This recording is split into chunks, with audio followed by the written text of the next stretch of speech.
Saudações fraternas.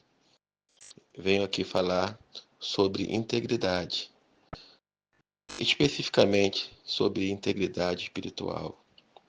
Aliás, toda integridade é espiritual, pois se você é íntegro, se você procura fazer o certo, andar certo, eu estou falando aqui no masculino, mas estou me referindo à mulher e ao homem.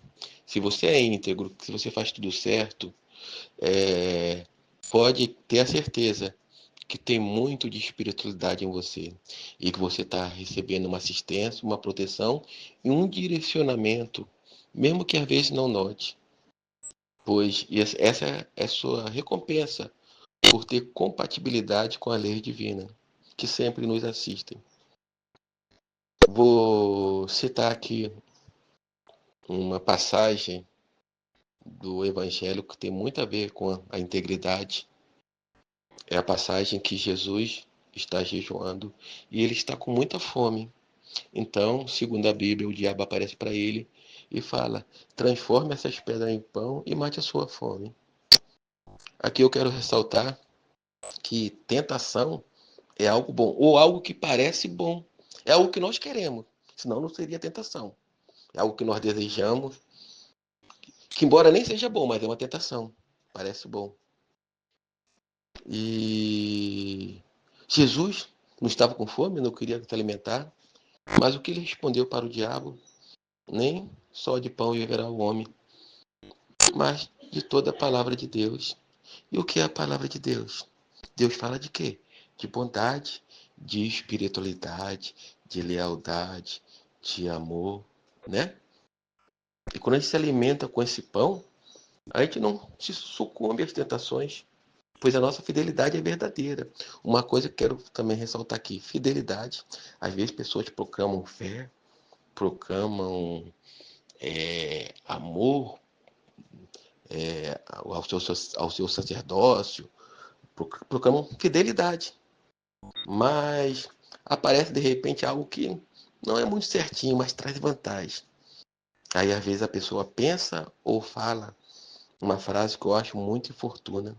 É só essa vez. É só essa vez, mas você traiu a espiritualidade. Você traiu os princípios espiritual. Você traiu a si próprio, pois a sua essência é divina. E se alimenta do pão da vida que Jesus fala. É você andar certo perante Deus. E as outras coisas, por maior que seja a tentação, não será nada diante de você.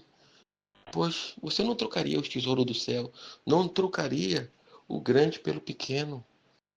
Uma tentação que parece algo vantajoso agora, que pode até lhe dar teoricamente, uma vantagem, que será desvantagem, dores e vazios no futuro.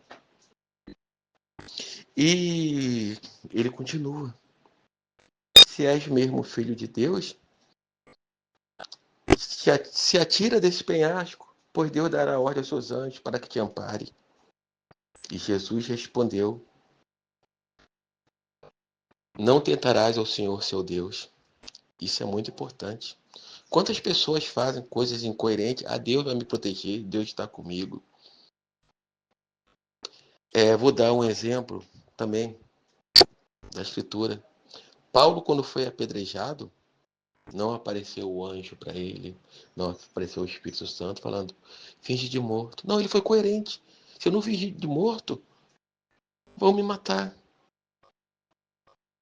Ele não falou assim, não, eu estou aqui pregando para Deus, Deus tem que me proteger. Isso é testar Deus. E nós não temos o direito de fazer isso.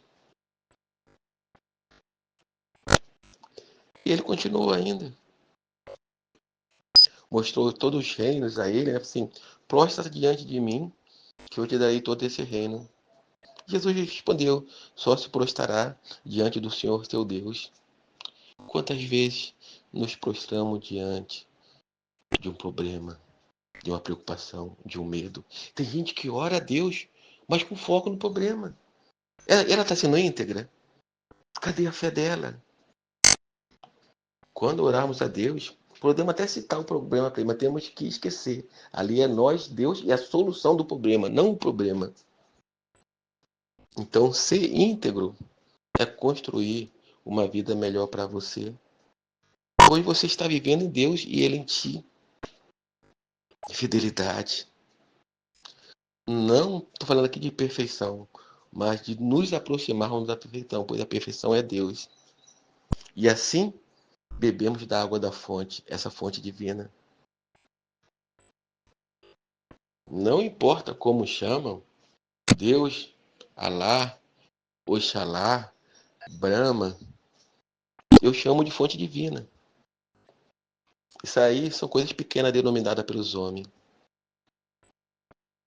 Mas nós que fomos criados por Ele, bebemos dessa fonte.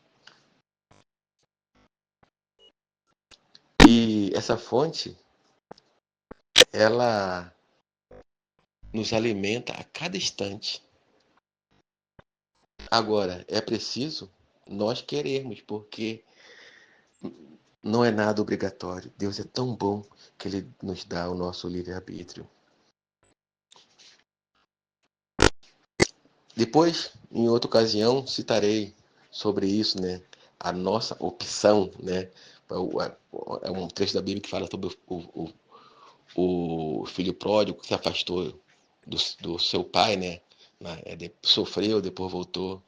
Mas o importante, nesse momento, falando de integridade, é sermos fiel a Deus. E só assim as tentações, né, que não nos tentarão, porque não sentiríamos nenhum impulso para segui-la, pois as coisas da terra são efêmeras, transitórias, passageiras. Agora as coisas de Deus são reais. Saudações de luz.